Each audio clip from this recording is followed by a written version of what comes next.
Parce que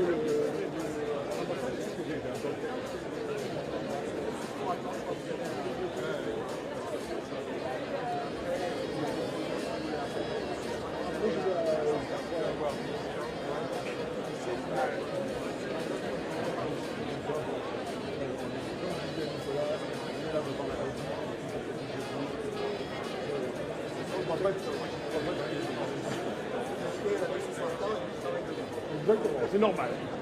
C'est ce qu'on appelle la gouvernance dissociée. Le musée pour moi, le travail pour lui. Eh ben voilà. Voilà une gouvernance heureuse. Moi, je merci.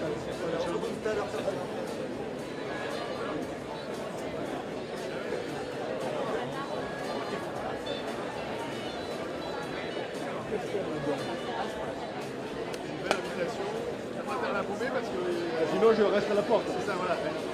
Et puis, il faut se trimballer avec ce gros machin là. Peut-être avoir que le rose, peut-être. Oui. Ils l'ont loué. Je dois récupérer aujourd'hui parce que comme j'étais à Saint-Germain, je suis venu à Paris et. Ça, je vais le garder pour pas l'abîmer. Il va même prendre que le rose, non? Le rose, c'est du temps. Bonsoir. Allez, je vous sers. Bonjour. Ça va bien? C'est l'invitation pour le guillot. Oui, c'est ça, c'est ça. C'est maintenant SCL.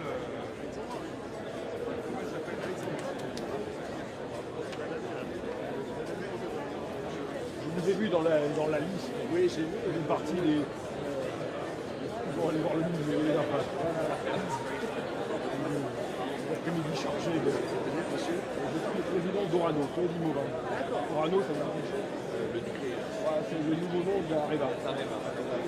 Une chose très sérieuse, très sombre, très stratégique. Très sérieux. Très sérieux. Bon, bah. Non, en fait, moi je suis le président, non, l'exécutif. D'accord. Attends, c'est en mode de sur ta cam. C'est en mode de sur ta cam. C'est en mode sur la cam. Non, c'est le directoire. On était le président du directoire. On va arriver à une déficit, là, en 2015. On est revenu à une forme. Ta caméra, tu ne sais pas, c'est comment ça? Et à ce moment-là, je suis rentré comme administrateur indépendant. Moi, j'étais toute ma carrière, je suis pas de moi. Quand j'étais à la retraite, le président du parti, c'était un peu de ce que ça vous a été envoyé normalement par publicitaire. Oui. Voilà, c'est une information que je viens d'avoir. C'est important d'avoir le document physique. C'est mieux. Oui. Là, normalement, vous êtes sur les listes. Vous pouvez le faire, mais. Un email. De le ou de long? Oui, ça c'est moi qui vous ai envoyé le mail avant de donner, mais normalement ils vont vous envoyer le carton. Moi, j'ai pas reçu de carton. Oui, parce que c'est nous qui les avons. Tant mieux. On a reçu un email de City of London. Normalement, oui, vous avez dû recevoir un mail de City of London.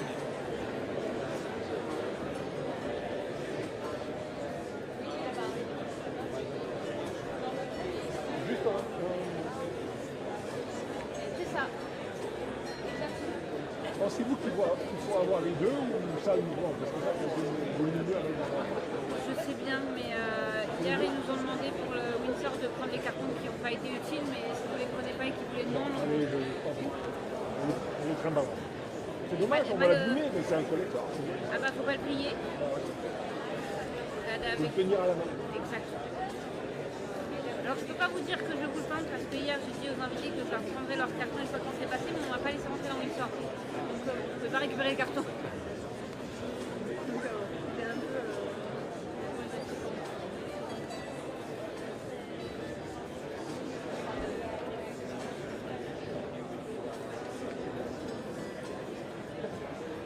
Une carte d'identité suffira, pas besoin de se demander pas de quoi.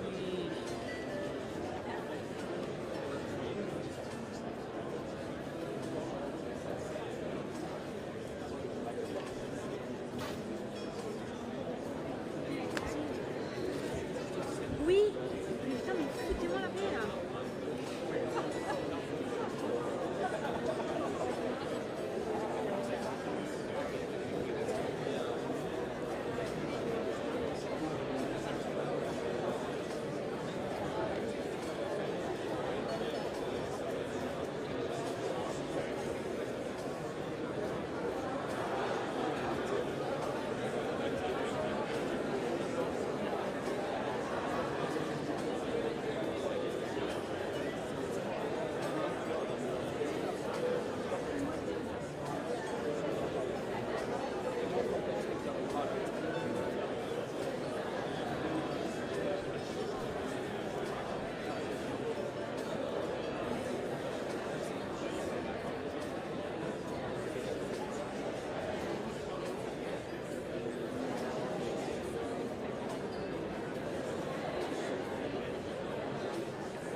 de me faire inviter au déjeuner à l'ambassade.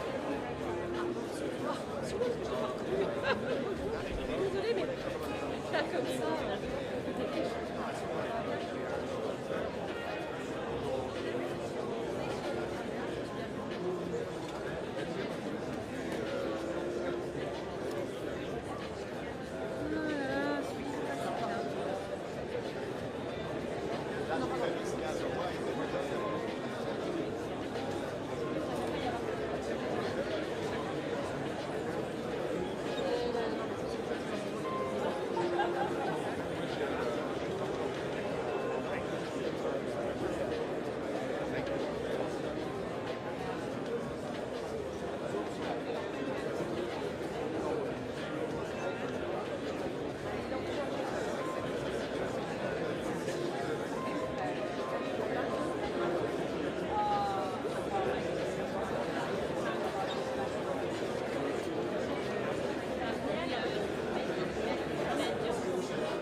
No, very good.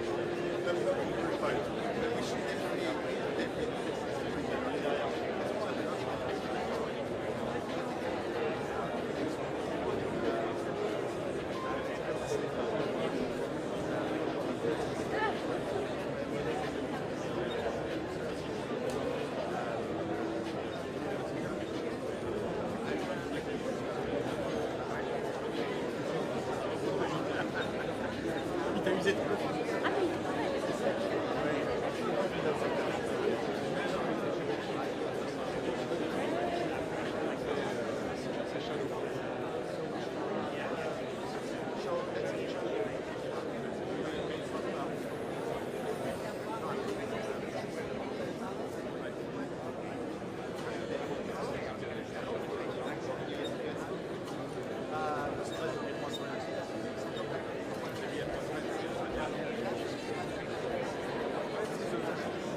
Je suis tellement concentré. Ah, Non, comment mais vas-tu? te lève pas, te lève pas. Comment vas-tu? Ça va. Ça, je t'appelle.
Ladies and gentlemen, my name is Hugh Brady and I'm President of Imperial College London.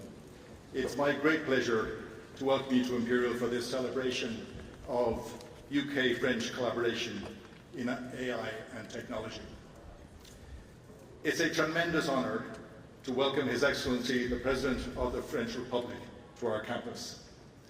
I'm also delighted to welcome Minister Shabazz from the French Government, Ministers Kyle and Clark from the UK Government, and two global in AI research and entrepreneurship, Elizabeth and Arthur Lynch. President Macron, we are located in what is known as Albertopolis, which is named for Prince Albert, who in the 1850s used the proceeds of the Great Exhibition in Hyde Park to create what is now, or what was then arguably one of the world's first innovation districts. The precinct is also affectionately known by many as the French Quarter of London because of the large French community and educational and cultural institutions near us. I should add that Imperial's new White City Deep Tech campus, which is just a few miles from here, sits on the site of the UK-France Exhibition of Science, Arts and Industry in 1908, held in 1908, which was the first collaborative international exhibition hosted by our two nations and which attracted over 8 million visitors. Mr. President, Imperial is somewhat unique among the world's top-ranked universities by virtue of our focus on science, technology, engineering, medicine and business, so-called STEM-B. Our founding mission, and I quote, was to be useful, which I think was a wonderful understatement of everything that Imperial has and continues to achieve through its education, its research, its innovation, and its entrepreneurial activities. Every day our students, our staff and our partners come together to interrogate the forces that shape our world, and we use that knowledge to tackle the biggest challenges facing humanity. Mr. President, we warmly welcome your leadership, along with that of Prime Minister Starmer, in championing science and technology collaboration through this UK-France summit. At Imperial, we're very proud of our long history of collaboration with France, and we're acutely aware that it's only by combining our research capabilities and by closer collaboration with other European and international partners that we come close to the scale and impact of the very big research ecosystems of USA and China. We are especially proud of our deep bilateral partnership with CNRS, and here I should acknowledge the invaluable support of the CNRS Chair and CEO, and indeed my good friend Antoine Petit, who joins us here today. We're delighted that today's event also marks the launch of the Imperial CNRS Ayrton Blériot Engineering Lab, shortened to ABLE. The lab is named for the British physicist Hertha Ayrton, who the first woman elected to the Institution of Electrical Engineers, and French aviator Louis Blériot, who made the first successful flight, of course, across the English Channel in 1909. And fittingly, this international research lab is designed to harness the power of AI, of emerging technologies and of engineering to tackle the grand challenges of sustainability and resilience. As you, Mr. President, and Prime Minister Starmer have highlighted, AI has the potential to transform our economies and our societies for the better. So we're especially pleased, as an institution that hosts over 500 AI researchers, and indeed recently launched a new school of convergent science focused on human and artificial intelligence. We're particularly pleased to be hosting this AI and tech discussion today. I'm looking forward to what I know will be a hugely insightful discussion. And it's first my pleasure to hand over to another very strong advocate for the potential of AI, Dr. Peter Kyle, Secretary of State for Science, Innovation and Technology. Peter.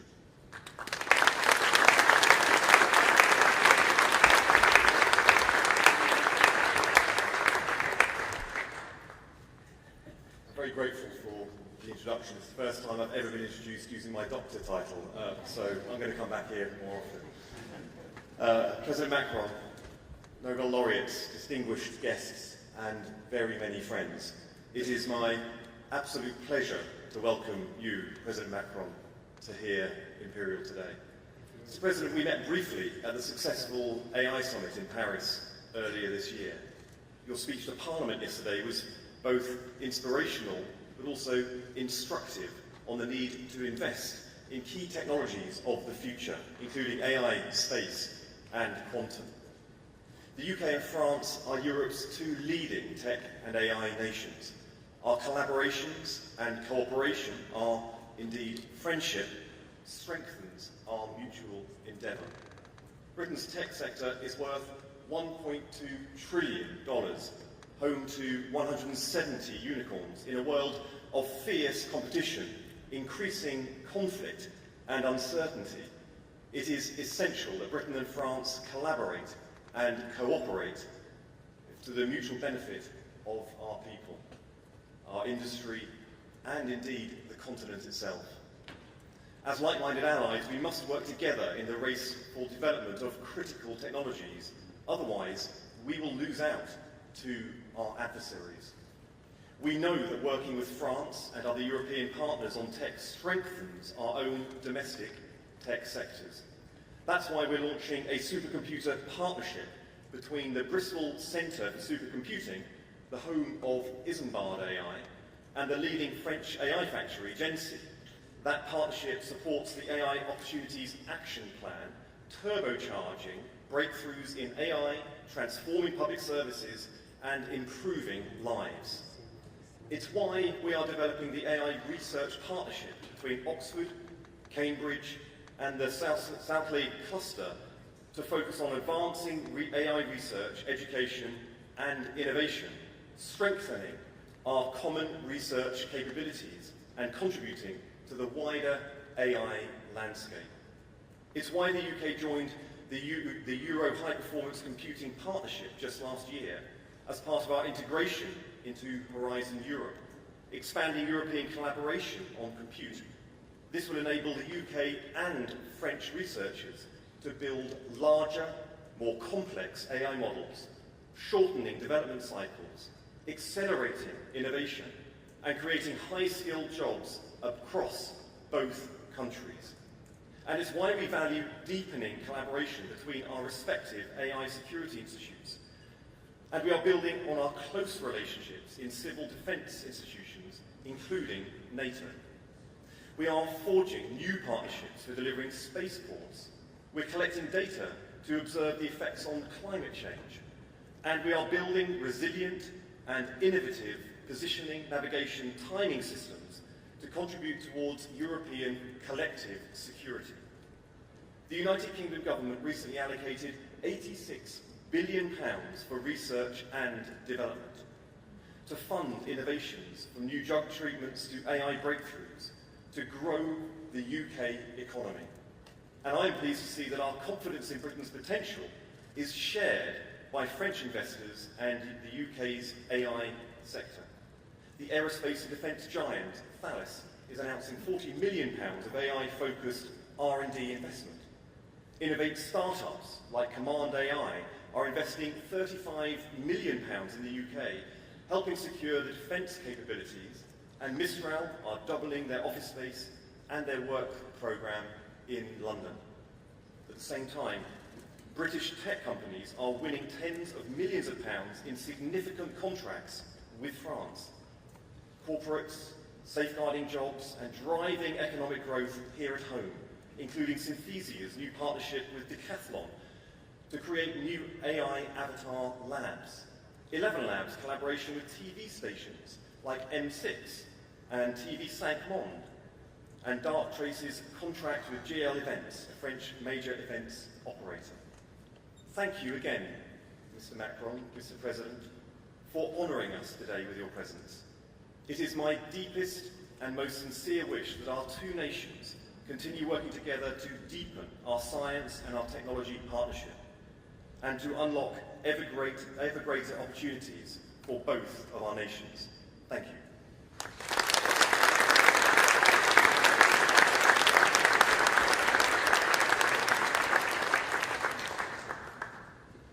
Welcome again, ladies and gentlemen, to Imperial for today's event. It's my great pleasure to host the next discussion between some of our greatest deep tech founders from the UK and France, and also with His Excellency Emmanuel Macron.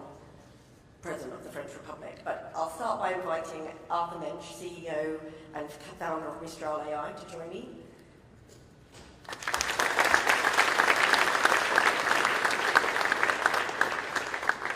And then I'd like to invite Sir Demis Hassabis, co-founder and CEO of Google DeepMind and Nobel laureate.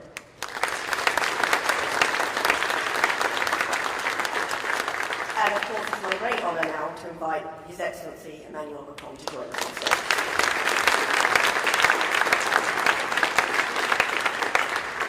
So, my first question for you, President Macron. From Louis Pisan's influential work on the development of TCP and the IP protocol to Alan Turing's foundations of computing, France and UK have always been global leaders in technological progress. How do you see the strengths of France being built upon to continue that progress, to continue to compete globally as the technological race really builds across the world? Thank you very much, and thank you for this opportunity. Thank you, Mr. Minister, for your words and your very clear program and commitment. And thank you, Mr. President, for hosting us and welcoming us in the university. And I think the title you decided to adopt, I mean, from science to growth, is a very good one, and it's probably the best answer to your question. When we look at the challenge, it's clear that I think it's not just because I'm here, but UK and France are probably the two nations to be part of the race and leading the race in Europe. But we are lagging behind, both the US and China. Let's be lucid. And the big question for all of us is how to be part of the competition and indeed to de-risk our model and not to be dependent on US or Chinese solutions. And the first one is science, science, science. And investing in science and fundamental science is absolutely a necessity. And I want just to emphasize this point because it's a very important one, and I'm very pleased by your mention of CNRS. And I know that a lot of research centers in France will sign partnerships during this trip, but fundamental science remains very important, and obviously technological research as well, and so on. The second point is training people. I think our two countries have the chance and the merit to train a lot of data scientists, mathematicians, and so on. So we have the skills, and we were used to train these skills. And we have to follow up and increase. And part of the AI program we have, and since 2018, the first session, the first AI plan, very clearly we launched additional training programs in order to have more and more talents, because it's clear that it is one of the critical issues. The third point is to be sure that we have the right ecosystem. And this is here the perfect illustration of what we need. Having public and private labs, but having large companies working with these labs, with startups, and an innovative ecosystem. And I think our two countries are probably the best-in-class ecosystem in Europe. But we are still lagging behind the US as well, if we are totally honest, by the necessity we have to increase the number of startups, but to have much more scale-up opportunities. Because the level of our tickets remain clearly behind what is on the US side. And this is why I think we need this big AI program on both sides of the channel. But this is why we need a proper European approach. And capital market union for the European Union, but all the links and capital markets is beyond borders. But having a real financing ecosystem to be able to finance much more our innovation, and especially those who are very demanding in terms of capital, is absolutely critical. And as long as we will be too much dependent on investors in the US or big public and private investment in China, it will be very difficult to consolidate a proper European ecosystem and a Franco-British ecosystem. So the better integration and the scale-up of our financing solutions is absolutely critical. The fourth point is about the infrastructure. You mentioned the AI summit. We all announced, completely crazy figures when you are normal people. When you have, just for one project, one plant, something like a dozen of billion euros being invested. But what we need is clearly computing capacities. And as Europeans, we're still dependent on the computing capacities. And for these guys to train their model, and it was very difficult to be, just to rely on our own computing capacity, because where we represent 20% of the requests, we had 3 to 5% of the capacities. We are bridging this gap, and we announced, both in UK and France, a lot of additional capacities precisely to train our model and to compute and so on, but this is absolutely critical.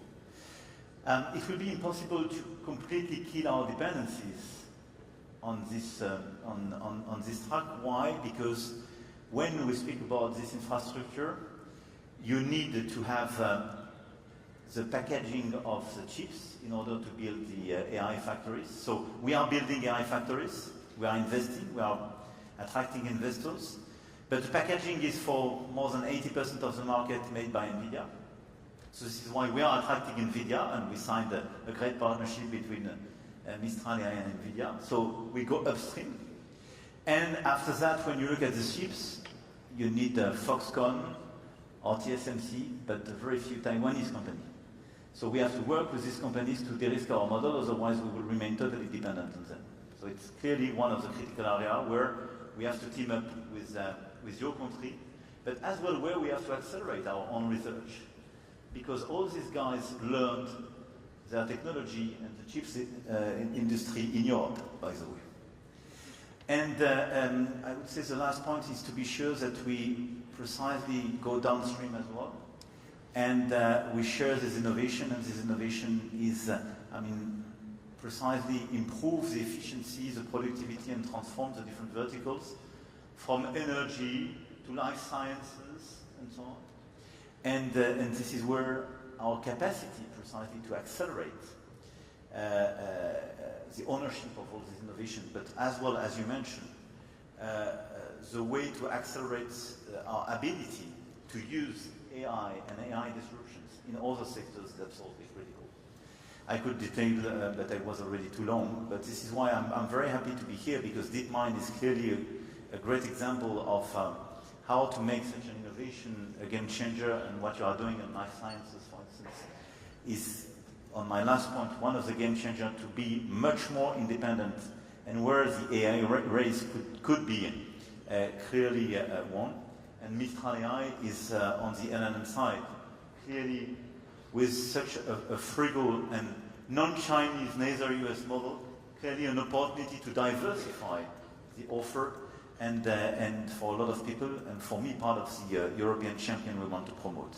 And this is why, on these different tracks, the partnership between UK and France is for me critical, because we exactly face the same challenges. And teaming up together is the best way to have a critical mass when we speak about our talents, our labs, our key players, or our financing capacities.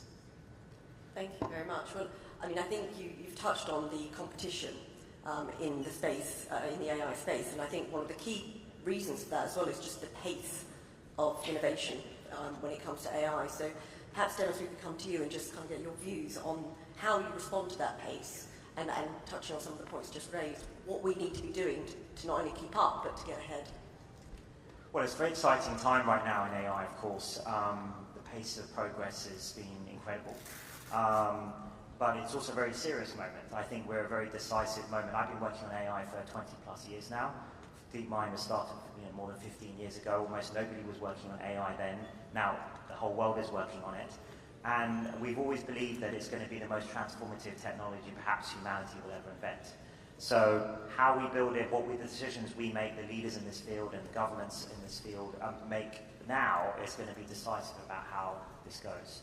And I'm very excited about applying AI to science and using it to accelerate scientific discovery in medicine. That's why I spent my whole career working on AI. And we're making great progress on that front. But it's a dual-use technology, and there are risks too. And I think, I'd love to see more dialogue at the international level about agreeing things like minimum standards for how we want these AI systems to work. And I've been saying for a long time, and talking with President Macron for a long time, maybe even 10 years ago now, about if you want to influence how this debate goes on the global scale, you have to also be in the lead technically, to have a seat at the table. And I think the UK and France and a few other like-minded countries, perhaps like Canada and Switzerland, I think if we band together with the same values, we can form a counterweight to the two global superpowers and influence the debate at the global stage. And I think that's very important to have that voice, given that this technology is going to affect everyone in the world. Thank you very much. Arthur, if I could come to you on a similar point again, addressing this idea that the pace of innovation is something that is both a challenge and an opportunity, and how you at Mistral AI think about that and respond to that. Well, one of the premises of starting Mistral AI has been to commit to open science and bring open source models to the world. And it's interesting to note that we actually started the company as a French and British company, as we incorporated the two companies almost at the same time. We had a workforce here very quickly. And to Demi's point, we need, as countries, to have a seat at the table to innovate. If you don't innovate, you're down to regulating, and then it's a little less interesting, and you have less of a say in how we use the technology. And so our approach there is to leverage the power of the two countries when it comes to training people and to have great scientists. And by committing to the open technology and building a business on top, building an enterprise business on top, we've been able to, I think, accelerate and change a bit the way the field were thinking about this issue of having enough transparency around the models, having enough access, ability to change them. And what we see is that with the models that we've released, starting in 2023, the academic world has been able to use them quite extensively. Actually, never had as much citations as with Mistral 7B, which is the first model we released. And the reason for that is that it's sufficiently small for scientists working in university to work on them and to do studies. And so we found that by committing to open source and by doing it more than what the US can do, the US is always a bit struggling whether they should do it or not because they have this competition with China, which we have a little less. By committing to this open technology, we've been able to spread science and to have a lot of new scientists work on that technology, and sometimes they came to us and started to work with us. Thank you very much. I think the open source debate is going to continue and be an important policy area that we're going to need to balance.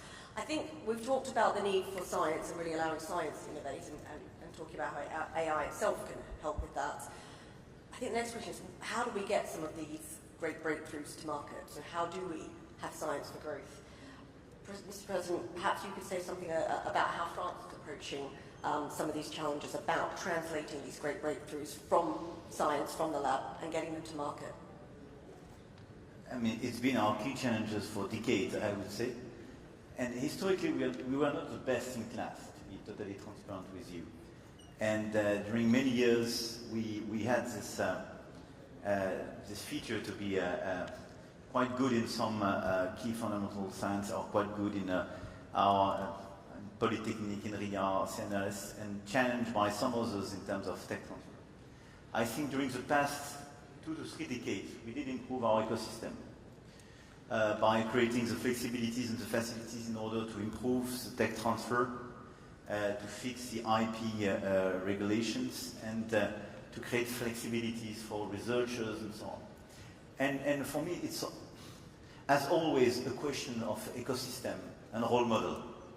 And the question is, as long as in your labs, in your universities, you are just surrounded by people being 100% in academics, you don't have incentives or role model which will create incentives precisely to bring your innovation to the market. Now the situation is totally different. So we pass laws, change our regulations, I would say at the beginning of the century. But during the past decades, there is a big transformation. And thanks to the French tech, I have some of the French tech people here, but we launched this brand 10 years ago now. And we have this ecosystem not just in France, but everywhere in the world. And it's very inspiring, I would say. And some of the French tech people are not coming from universities. Some are not coming from a big disruption, but some are coming from fundamental research. But it creates an ecosystem and some role models And it creates a lot of incentives for people, for young people, students, PhD, postdocs, precisely to try to see how they can bring their research in the market in order to get precisely scale and pace. And I think it's, for me, as policymakers, what we have to do is to create the maximum level of flexibilities. So we have to allow those who want to stay and be involved in fundamental research to stay and to be competitive. And this is where we are working very hard because we are improving the model and we will pass additional stuff in order to be more competitive, in order to keep our talents on fundamental research and universities as well. But we have to create flexibilities to allow them who want precisely to exit in a certain way or launch a startup or launch a contract with the private sector to transform what is fundamental research in an innovation, a company, and I hope tomorrow a large company. So we did improve the ecosystem, we are still improving it. My second point is clearly about financing. I already mentioned it, but I think this is a game changer. And this is why what was done during the past few years with QTI and some others, because we had private financiers launching precisely some additional things. We had this TB funds, and we tried to accelerate funding in innovation is as well critical. I was going to come to you next, Dennis, just to say, as a world-leading deep tech founder, what do you think are still the big challenges, the big hurdles that we need to get out of the way to allow innovation to really flourish? Well, look, I think the good news is we have, UK and France specifically, but also in the EU, is we have world-class talent and world-class universities like Imperial Lab where we're here. So the talent's always been here, and I've always been a big believer in that. Part of the issue is the ecosystem, as Mr. President says, and that's getting better. So access to capital, like 15 years ago, was very difficult to start up any deep tech company here. But we've had some proven successes now, and DeepMind's been part of that. And I think that part's got better. What we need is really grand ambitions. People are really ambitious, like Arthur, to go for it. And we've shown that it's possible. And I think that this was a lack of role models maybe 20 years ago. Now we have some, and increasingly the next generation as well.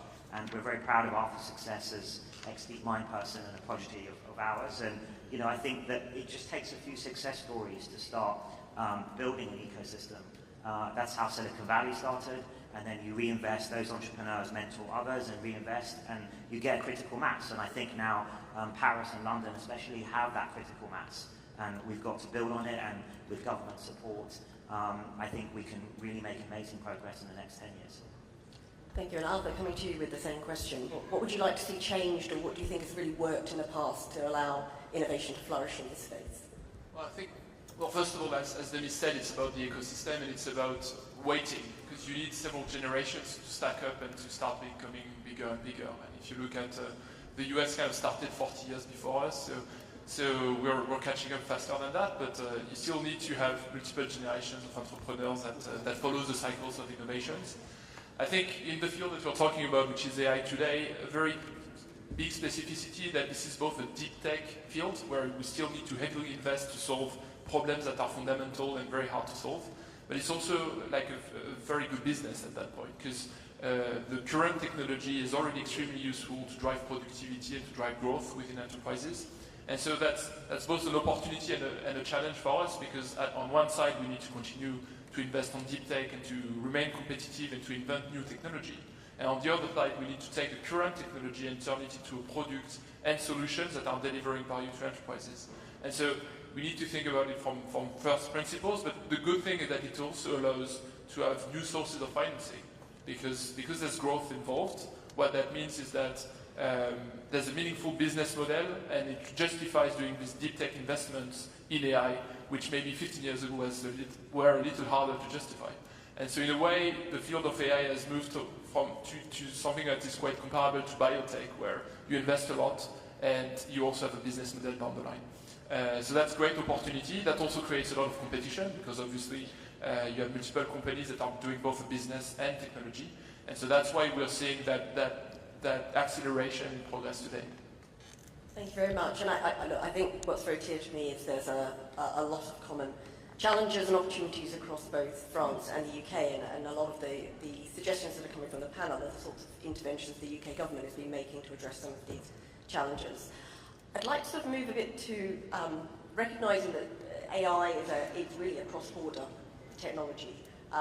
It's a global technology, and Mr. President, I'd be interested in your views as to how Europe approaches building a sort of innovation ecosystem and unlocks the potential of AI, referring back a little bit to your comments earlier about the other countries who we're competing against in this space. No, I totally agree with you. This is clearly a cross-border innovation, and it's not just, I mean, AI cannot be seen as an economic sector. This is a big transformation which will impact all the potential sectors by itself, and is a change in depth of the economic structure, and by the nexus with different sectors like life sciences, energy and so on, clearly will guide us to a breakthrough innovation. So there is no other way than looking at AI as a global trend. The problem when you look, and it has what we have to preserve, because it's very important to preserve the global approach, because this is the most efficient way to deal with our key issues. And if we want to fix our energy challenges, our life science challenges, we have to bring all the potential brains and innovations all together at a global scale. The difficulty is we are facing some exclusivity of in some key pillars or key blocks of the value chain.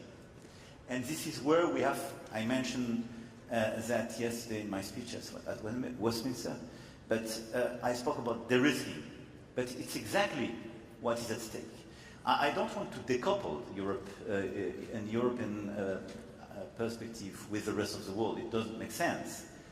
But just, we should look very lucidly at the world which is ours today. Are we sure that all the countries in this world will be super cooperative with us, and the day you have a breakthrough innovation, we'll say, okay, this is a global innovation, open science? No, I have no doubt. No doubt. Let's look at what will happen on the pharma companies in the days and weeks to come with our good US friends. Nobody 2 years ago would have imagined what is happening today on tariffs and trade. And if we are totally lucid, today we are too much dependent in terms of computing capacities. Too much. So clearly we have to work very hard. So we need to facilitate and clearly endorse the fact this is a global approach and this is a cross-border innovation trend. Yeah? But we have to de-risk ourselves on computing capacities, number one.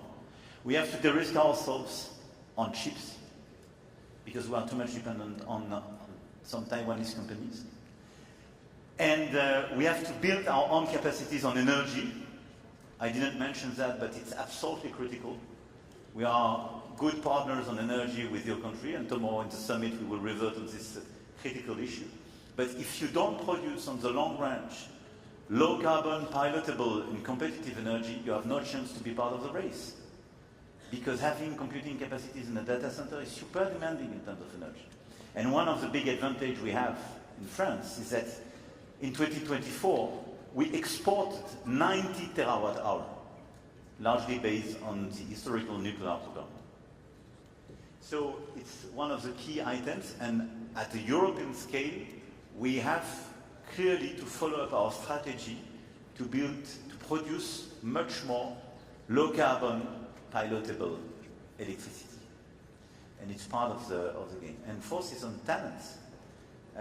We are training a lot of talent. This is part of our advantages. We mentioned that, three of us. But let's be honest, a lot of our talents are attracted in other places. So it's very important to deploy the good policies in order to keep them with us, or create a good incentive to bring them back home. And what's happening in the US as well regarding science, I think is a good momentum. I don't want to be cynical with that, because this is terrible for science, for climate and so on. But offering, as Europeans, the perspective that there are more those who want to work on climate, on AI, and to work in an academic context where they are free and we do believe in academic freedom and free research. I mean, this is a European perspective. And now it seems to be very attractive because it's challenged in other places. So here are some critical elements where, even if this is a global approach, we should not be too naive. And there is a little bit our model, and this is where we have to work together because we are exactly put in the same situation. And let me share with you a very politically incorrect issue post-Brexit in this country. But if I follow properly the narrative of the Brexit, the whole story was to say it will be much easier to fix our problems without the EU. I'm not sure you fix migration and financial issues post-Brexit much better than with EU. I'm sure about one thing. Having closer links is the best way to fix our critical issues on research, science, AI, and so on. Really. And this is why I think, I don't have the feeling that the US are embracing you, saying you are my best friend and I will give you super perspective. On pharma, not better than us. On trade, you negotiate your deal. We are working hard to try to negotiate it. But having 10% tariffs is good for nobody. So I do believe that even the grand large could be very attractive sometimes. I think close friends just sharing the channel and good old friends being predictable and respectful, I think sometimes it's good as well for innovation.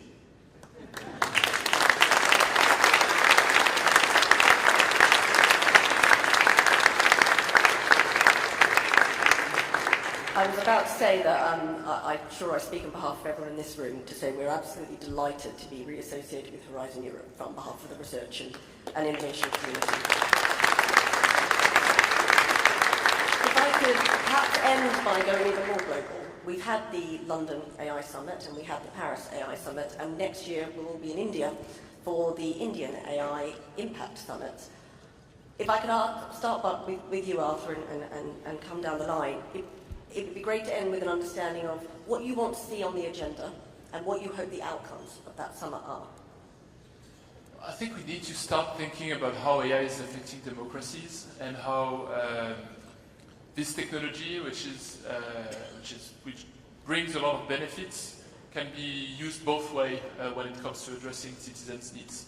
And so what we started to do as a company is to really work with public services to put the technology into the hands of citizens, but there are also ways in which this technology can be used as an influence tool in a way that might be not transparent enough for the upcoming elections. And so I would like to see that being put on the agenda personally, because I think it's going to have effects on the upcoming elections. I think it's a risk that is accelerated by some form of concentration of power by a few American companies. And so we need to look into that, and we need to make sure that we have enough transparency there. It's one aspect. And then I would say, again, look at the benefits, look at specifically in India how that could be helpful. Thinking about this is a technology that can facilitate access to services, including healthcare services, including better employment, having a better connection to the state and a better acceptance of the state rules as well can be really facilitated by AI, and we can dive into it more and have very precise proposals that are grounded into the science that we've done. Thank you. And Dennis? Look, I think the first two, the Bletchley Park and the Paris Summit were very successful, and I think I'm very looking forward to the next India Summit. This kind of international dialogue is critical, I think, for AI, and I think I agree with everything that the President said about it's great to see UK, France, and UK EU cooperation rising. I think that's going to be incredibly important in many fields, but especially AI. To these shared value systems we have, trying to balance the opportunities with the risks in a sensible way. We always talk about being bold with the opportunities in science and medicine. It's going to be incredible things in energy that AI is going to bring, and we have to embrace that economically and scientifically. But we've also got to deploy it in a responsible way for the benefit of the world. And I think the UK and France and convening those two summits and the next one have got a big part to play in that. So really looking forward to the next one. Thank you. And Mr. President, if we could hear your views for the summit. Look, I totally share what was just said. I think the first, the relevance of this summit was to have a global discussion. And I think it's very important not to divide this world between North and South and to have US on one side, China on the other side, and the rest of the world, I would say. And I think the series of global discussions, first, allow people to team up in a certain way, share the same views about opportunities, but as well the main concerns. This is as well a unique opportunity to have exchanges between researchers, academics, entrepreneurs, investors, and policymakers. And this is a relevant ecosystem at a global scale if we want clearly to guide, if it's possible to guide, but as well to accompany the AI innovations where we want, by the way. And to resynchronize our agenda, because we see some differences in different parts of the world between innovation, regulation, total absence of regulation, and so on. And it's important if we want precisely to be part of this race, but as well to have an AI at the service of humanity, to share this discussion and to be sure first that AI by design, in a certain way, goes in the right direction, and that the policymakers have the sufficient level of ownership and understanding of all these innovations, and to try to see together how to build the most efficient and ethical ecosystem. So having a unique discussions on so many topics, and the same discussion from India to Canada is for me very important. So this is why I'm very excited as my two friends with this perspective of this new summit in India. And I want to thank you, by the way, because you launched the first edition in UK, and it was very important.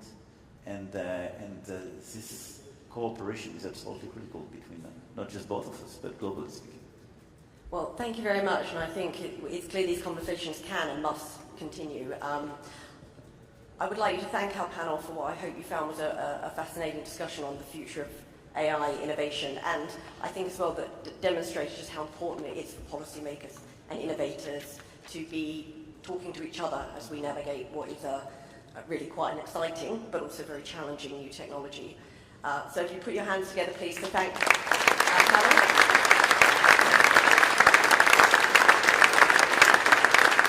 And if I could just ask everybody to remain in their seats just for a few minutes, and then we'll be allowing everyone to leave the venue. Thank you.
so much. All right. Yeah, it's been patched out now. So.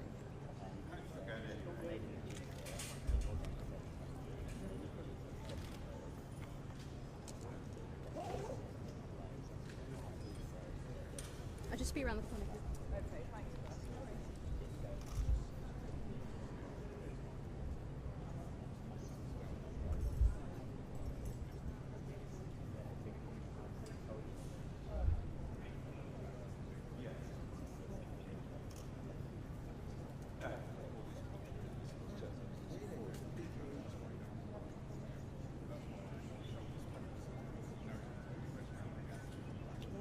Yeah, but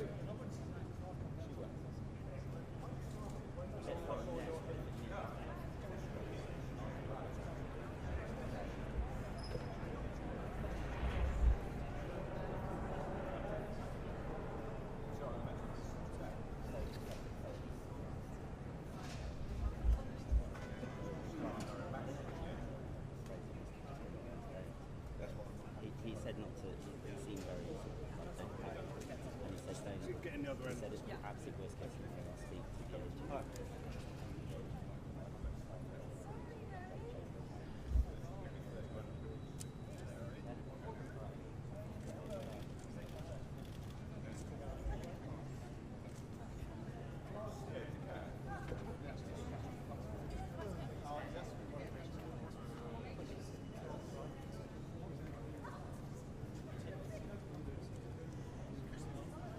Yeah, I know. Plumbing. Yeah. So that's one step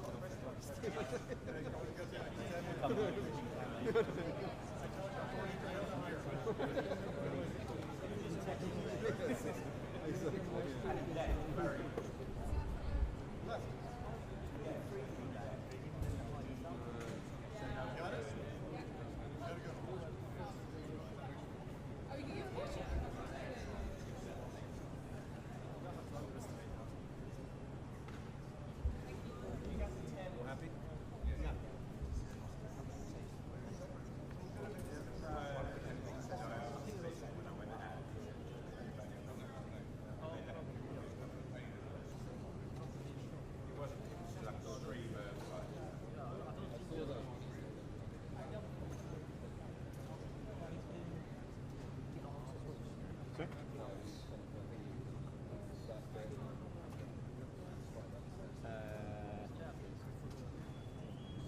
Yeah.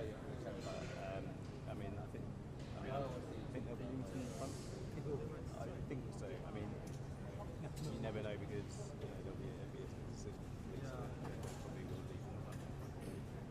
But then it will just be, we'll put the barriers back and it will just be. We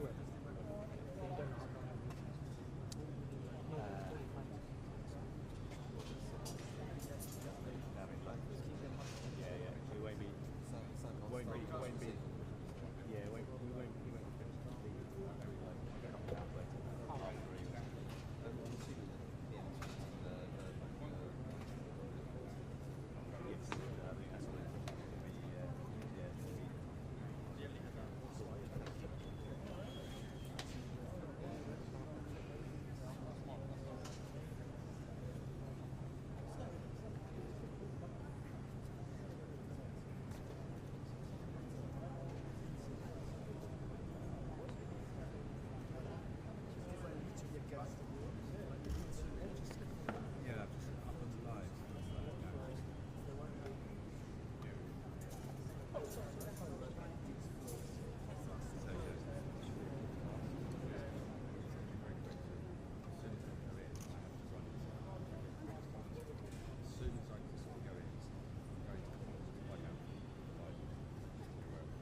Play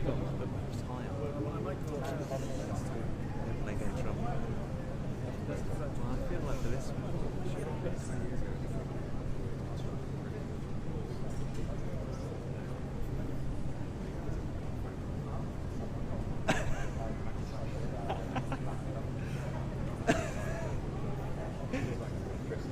yeah. Was it like an elastic one?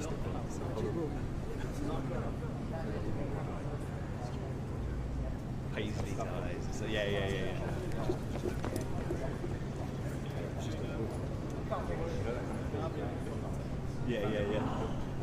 Yes. Yeah. Yes.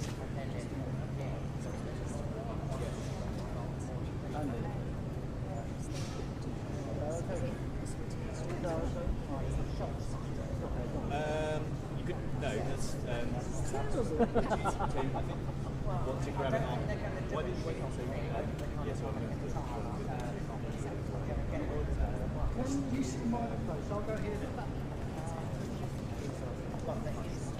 Exactly. Yeah.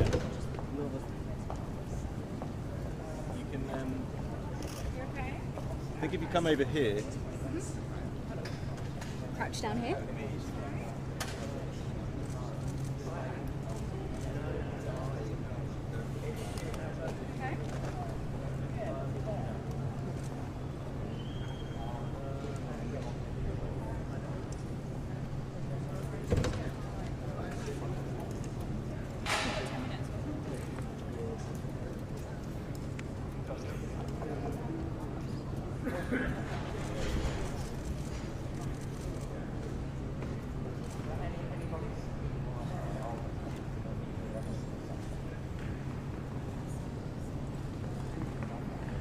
Where are we going, Laura? In the white room?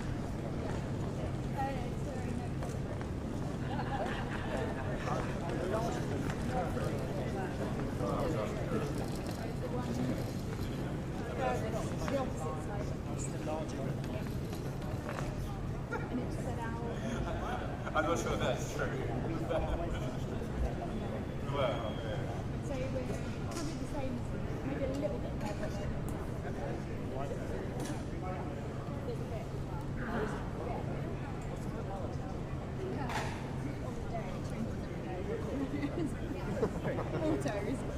Yes. Honestly, I wish.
Chairman Mao was there as well.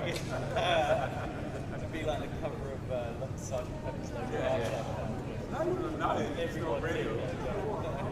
That was really good. Yeah, exactly. That's right. There at the door.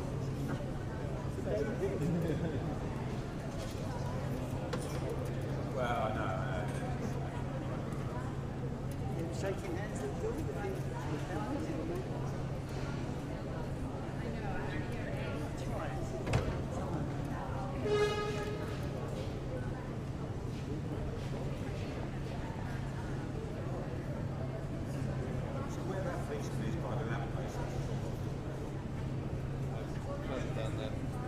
Yeah, where the coffee is, Yeah. But then they'll YouTube. He'll come out, they'll probably have a meet around. Yeah, exactly. Is that how the French do it?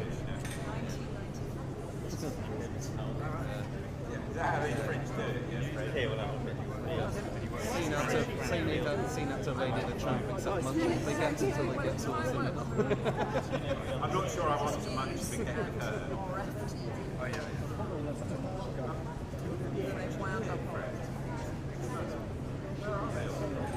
And then they reinstate it. Lunchtime, they'll take 2 hours off.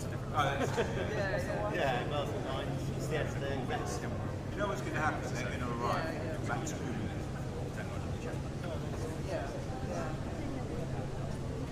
Yeah, exactly. Yeah.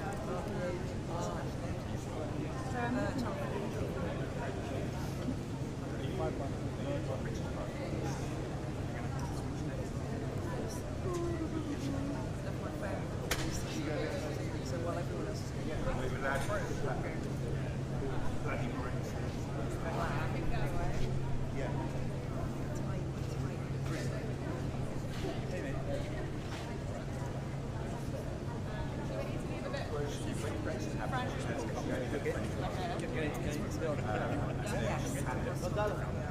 Hey, how you doing? But the byline is just the two. I didn't see I know. actually. Yesterday. Fuck, I know. right? I only realised yesterday after We just I talking left. for hours in After video I chat. left and we were chatting and stuff, I was like, oh, hang on a second. I know. All good? Yeah, all good. Yeah. I know. I only put two and two together. Hey.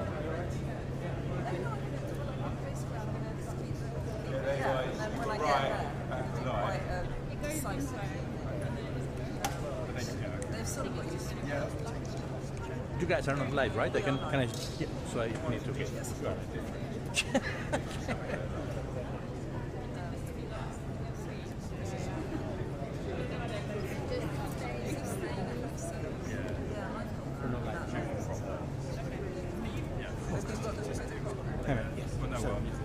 Yeah, just a bit here, that's all. Yeah.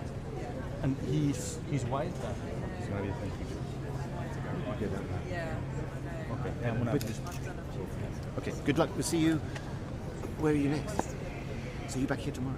No, you're Yes, not. yes, yeah. I think I might be back here tomorrow, but I don't know. But not here. Oh, sorry.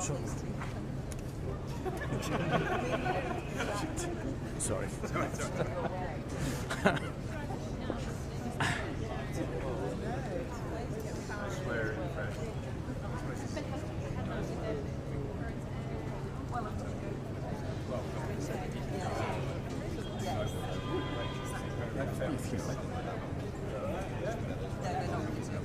Yeah, exactly. No, but there's some Yeah. sense of I mean, I've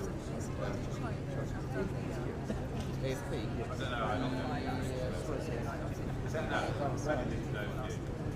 He's around. Ah, okay, though. Okay, though. They were jumping. Okay, perfect. Yeah. No, nothing. I just wanted to make sure you were there, so I can move around for the pool thing. Okay. Okay.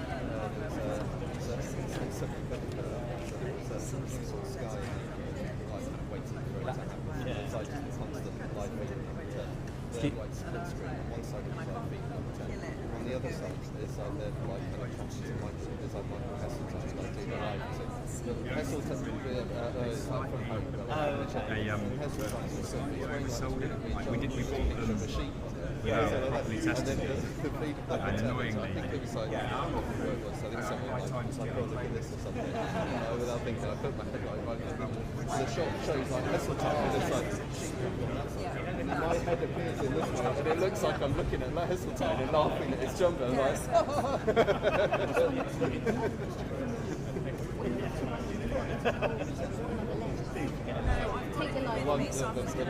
the best kind of straight work I ever I'm hoping there's like a second quickly reset. But I'm going to leave the live view on the tripod. Yeah, cool. Some of that speech we were on the street, it's a particular thing. So I went and just said, let's be the test one without thinking about it. In one hand, I was on the phone, just checking friends, and all that. And the other hand, I was lit fag and was like smoking. I'm on as I standing there, it's obviously like running home, and just like pops a message on my phone, and I just flip up. It's just like Christopher, you told me you should quit smoking. It's like shit. Ultimate bastard. Yeah, that's like total bastard. Just when you think you're safe. What have you done?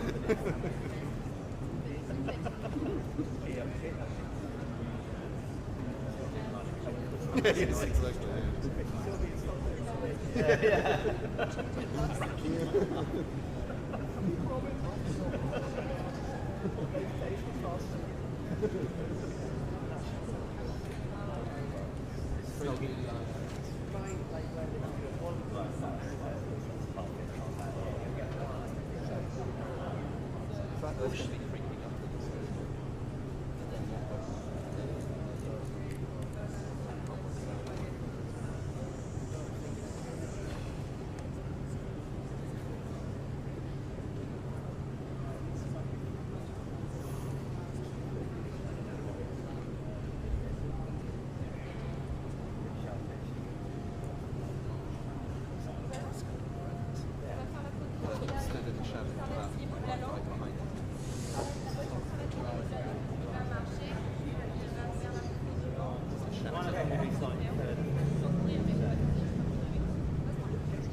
That's horrible.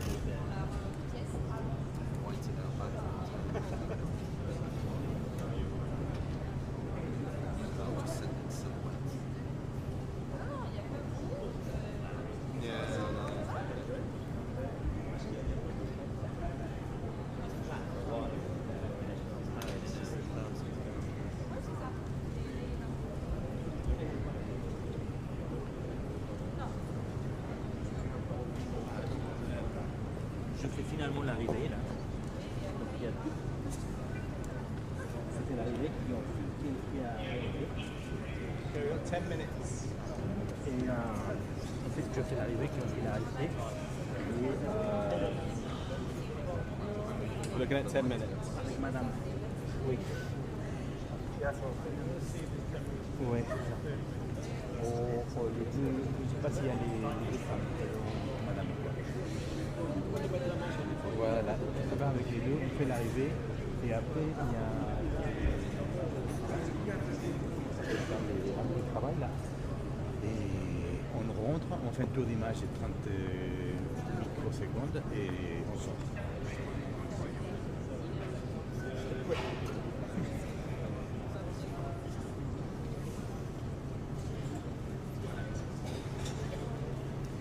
En fait, ça c'est permis à la presse, donc on ne sait pas encore si on va le faire. C'est hors test, ça part. Donc je te tiens au courant, une fois qu'on termine l'entretien de travail là ici, je te tiens au courant. Ouais. Work meeting. I'm not sure whether they're going to come from the back. Yeah. See if I can find out. Non, il n'y a pas de blanche prévue là, on attaque direct la meeting quoi. Et il s'arrive à pied, en fait il les débauche un peu loin apparemment. Et donc en principe on devrait avoir Macron et madame qui arrivent à pied.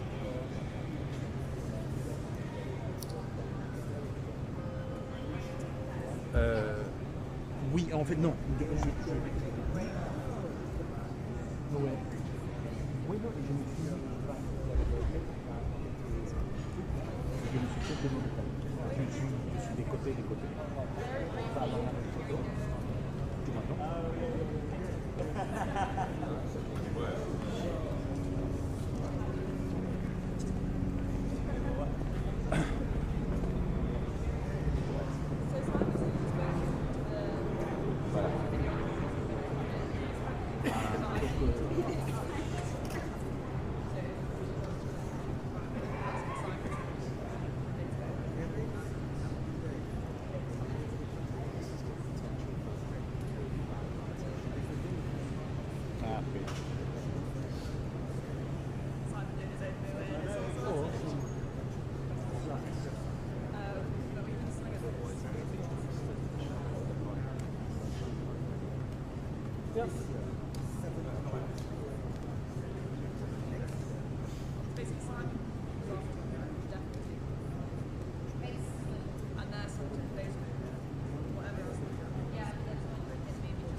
Simon going to bring the officials to the front? Yeah, so we're going to run it.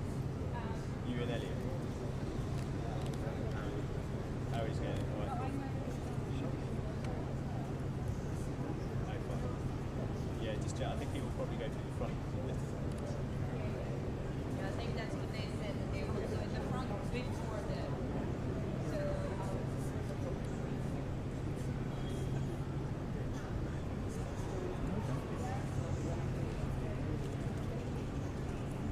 Well, we've been told that they're going to jump in the car, get a photo, and come into the room. Simon might have different.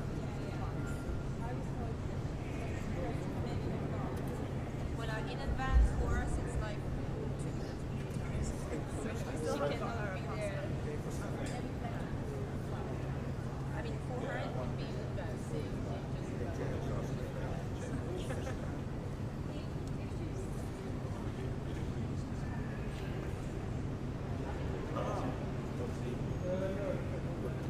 You should wait there for their Yeah, of course.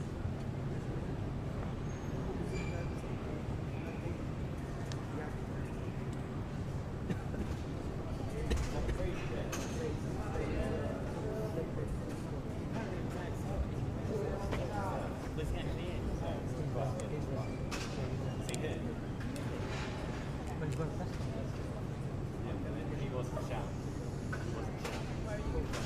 No. Yeah. More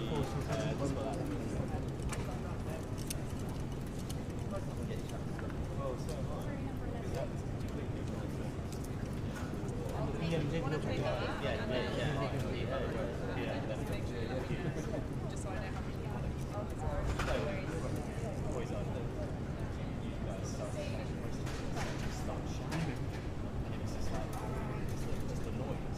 Non-stop.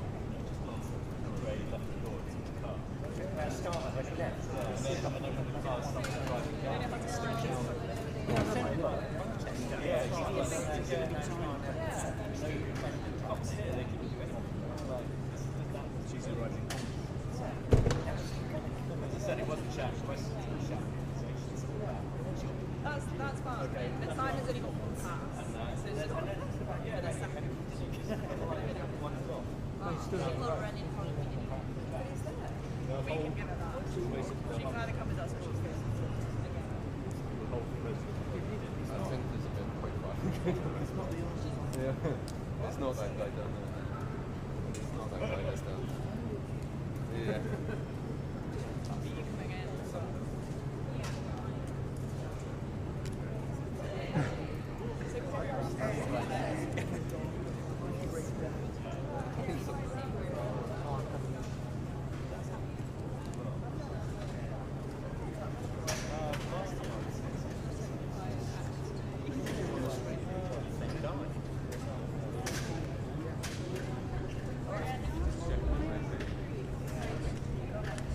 Hello. Hey. Est-ce que tu te baisses un petit Oui, peu? évidemment. Je vais You will get down? I'm going down. down. Of course, yes. It's just he doesn't know at what time he's coming. Because I could see. No, I will get down. Perfect. What's that?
I know, don't get me confused. Well, with Macron. Not Tom Cruise.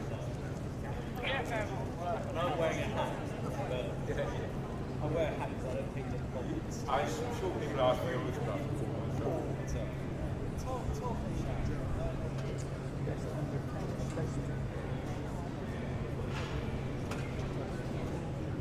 Well, there's a massive temperature pattern.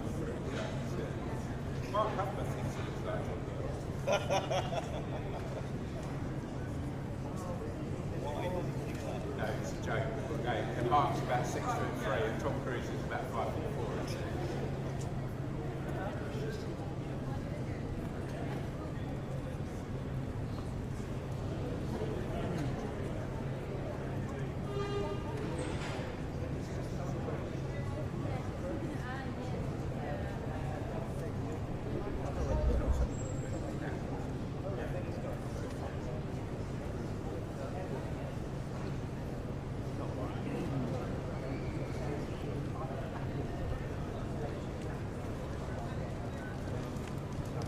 Yeah, they were 2 minutes away. 2 minutes? 2 minutes.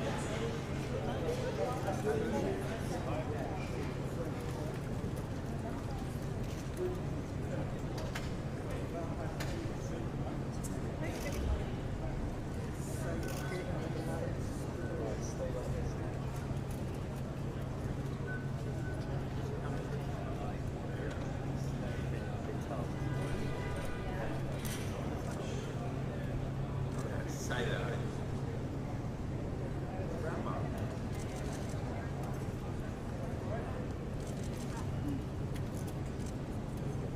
Oh, yes, sorry, yeah. Yeah. Yeah, no, it's different. Yeah.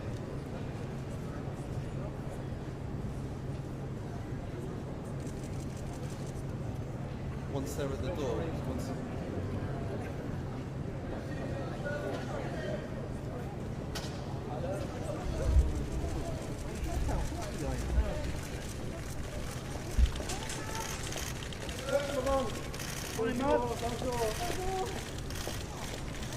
Ça va bien? À la barre.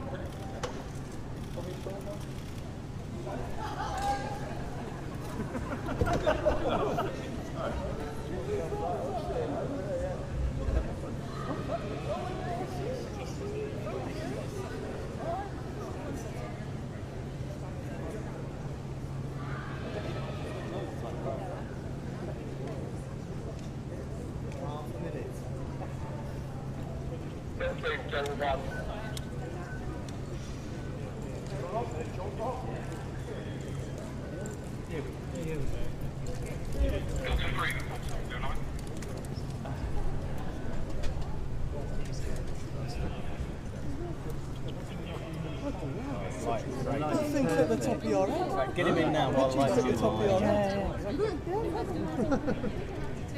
Get him in.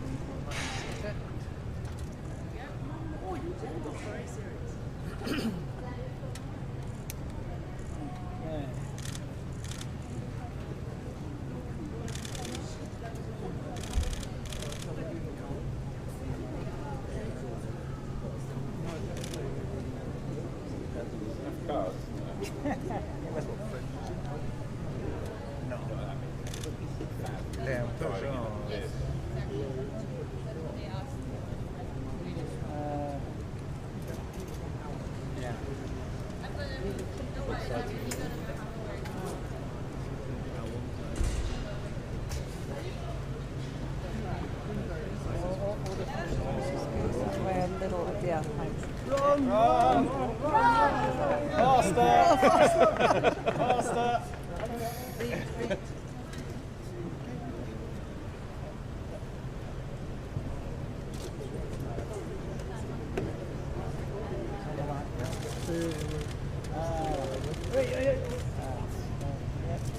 Over here. Crazy guy.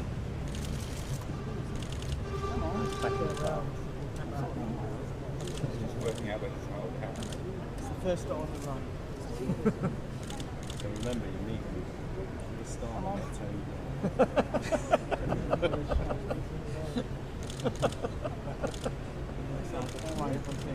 too many people.